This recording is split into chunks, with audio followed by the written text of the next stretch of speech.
He says, then a God and a man will be mixed together in clay. Let us hear the drum beat forever after. Let the ghost come into existence from the God's flesh. Let her proclaim it is a living sign, and let the ghost exist so as to not forget the slain God. Oh, let the ghost exist so as not to forget the slain God. Interesting. That's the same way as saying, let us make man in our image. In other words, every time we look on this being, we're going to see ourselves in it. They answered yes in the assembly. The great Anunnaki who assigned the fates, they call themselves assigners of fates. They call themselves ordainers of destiny in the text too. On the 1st, 17th, and 15th of the month, he made a purification by washing. The Walla who had intelligence, they slaughtered in their assembly. Nintu mixed the clay with his flesh and his blood. They heard the drum beat forever after. A ghost came into existence from the God's flesh, and she, Nintu, proclaimed it as a living sign. In other words, they got a living being now. They got a modification. We got the first valid modification going on. The ghost existed so as not to forget the slain God. After she had mixed that clay, she called up the Anunnaki and the great gods, the Ijiji, the great gods. Oh, they called the Ijiji great gods too. So it's clear that they weren't slaves. Spat spittle upon the clay. Mommy made her voice heard and spoke to the great gods. I have carried out perfectly the work you ordered of me. In other words, she said, I completed my mission, right? Let's see if I can get this tablet over here. Hold on a second. You have slaughtered a god together with his intelligence. Oh, wow. I have relieved you of your hard work. He's talking to the Ijiji now. Your hard work your days of hard work and slavery is over. Return to do whatever you please now. I have imposed your load on man. You have bestowed noise on mankind. So now you have bestowed all this stress, this hard work, this backbreaking labor, and everything else is now going to fall on man. We're going to be the ones making noise. We're going to be the ones complaining. We're going to be the ones. But guess what? We don't have the power to overthrow them because they got more technology than us. There won't be a battle coming to the door of Enlil from humans.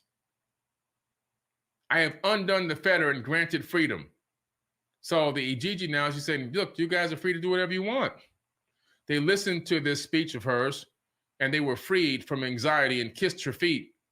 We used to call you mommy, but now your name shall be mistress of all gods.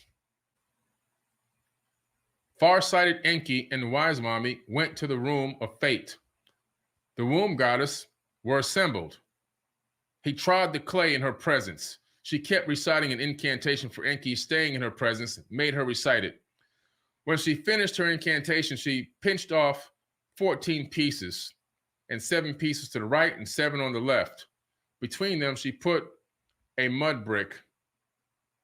She used, and some broken pieces in the tablet, she used a reed to cut the umbilical cord. Called up the wise and knowledgeable womb goddess, 7 and 7. 7 created males and 7 created females. So they done took this thing and split it up. So what they're talking about here when she's saying here,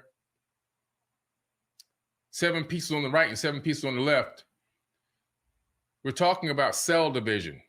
What they did was they found a way here to divide these and split these embryos into 7 embryos on one side and 7 on the other. So they had 7 males and 7 females that they had created through this method. If you really read into this, the way it's read, the way it's reading, it sounds like cloning, a cloning technique to make these clones. And so she used the same exact clay, the same exact genetic material that was in it, whatever this clay is. And then from there, she was able to get 7 pieces on the left and 7 pieces on the right and took them to full term. And then she cut their umbilical cords. And she had 7 created males and 7 created females. This is before Adam and Eve existed, by the way. There's no Adam and Eve at this point. There's still no Adam and Eve. They came much later down the line. Much later. We're talking about the first set of man that was made to bear the load of these Ijiji. They were made and created by this cloning process. The problem that they had with this cloning process, the further you read into it, these people couldn't reproduce on their own.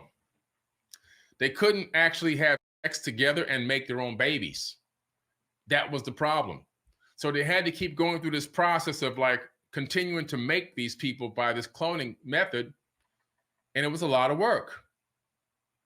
So they wanted to perfect it to where these people can reproduce on their own. And evidence of this is when you look at the biblical text of the Old Testament, and Cain kills Abel, and then Cain is, being talked to by God, who's actually Enlil, and he's pissed off because he's like, man, you killed your brother. Your brother gives me the best food, man. I was like, I like that food he used to get. The offerings were the food of the gods, by the way. They used to eat this stuff. And so he's pissed off at him, like, man, I got to kick you out of here, man. This is foul. This guy was bringing me fresh food all the time. Now you killed him. Now what am I going to do? I'm not going to go out here and hunt. So Cain tells him, says, if I go out there, they're going to kill me. This is in the Bible. Now, remember, this is supposed to be Adam, Eve, Cain, and Abel at this moment. So where's the they that exist out there that are going to kill Cain? Who are these people? These are the people. The ones that Wise Mommy was creating, all right, in South Africa. The one that Wise Mommy was creating in South Africa and making tons and tons of these people to do the load of the Ijiji. These are the people that were out there. And obviously, these people must have been kind of violent. And he knew about them being violent because he was worried that they were going to kill him. Because they're crazy. And God says, well, really, it's not God, it's Enlil. He says, oh, don't worry. This is in the biblical text. I'll put a mark on you so that people know you're me, you're mine. Right? A genetic marker. So when he went out from the Garden of Eden, people recognized him as being owned by who? Enlil. A genetic marker. Just like you brand a cow, well, human beings are also branded. You think that you're a different race than me because you think you're white because your ancestors came from the mountains, and you think you're black because your ancestors were working in the fields, and that's baloney. That's garbage. That's fake news. The reason why we have different races of people on the planet is because we have genetic markers on us to make us look like the people that ruled over us in those regions of the planet. Whatever region of the planet you were ruled over, they put a genetic marker on you to look like them. That's how they identified you. And now how people identified, oh, these are so-and-so's people. Don't touch Enki's people. Oh, these are Enlil's people. Don't touch Enlil's people. These people look just like the way we look racially. Asian, African, Caucasian, indigenous Americas, yellow people, red man, all that. When you read the description of these people, these Anunnaki people in these ancient tablets, you found out that they look just like us. Just different bodies, bigger heads. But a lot of the features are the same. And they put genetic markers on us. And how do I know this is a fact? When you do and go and study real genetics, modern genetics in university, you can go get those books yourself, actually. They're available to you on Amazon. You discover something very interesting. By Compendium of the Emerald Tablets by Billy Carson.